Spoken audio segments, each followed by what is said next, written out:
any act of hate, really the lesson should be why? Why did we do that? And how do we want to make sure that never happens again?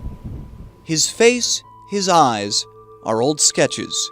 His name is a headline. Leo Frank is a relic of the past that still looms over the future. The Leo Frank lynching certainly shaped our city, it shaped our region, and it frankly reshaped the nation. The story of Leo Frank begins 2 years earlier, in 1913, with the story of Mary Phagan. At age 10, she left school to work. At age 13, at her workplace, she was found dead. This is a young woman who had a very hard life, and to be murdered in such a brutal way really captivated the nation. Suspicion soon fell on Frank, the superintendent of the factory where Phagan was found.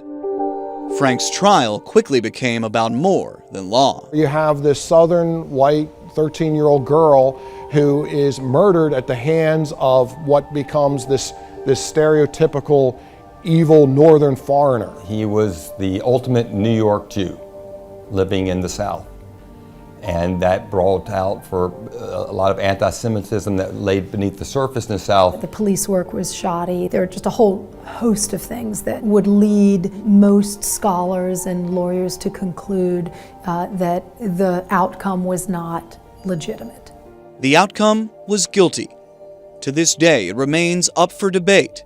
What happened next does not. That a mob could go into a prison, not be stopped, grab an inmate, bring them back to Atlanta. Outside. It's covering their face. No one is ashamed to be part of this. They want to be seen. These were prominent citizens of Marietta, and none of them were ever brought to justice. He is the only Jew that's ever been lynched. The relics become real when we see their ripples. Soon after Frank's lynching, the 2-year-old Anti-Defamation League catapults into a national force against hate. And on Stone Mountain, the Ku Klux Klan rallies and reforms, an homage to the Knights of Mary Phagan.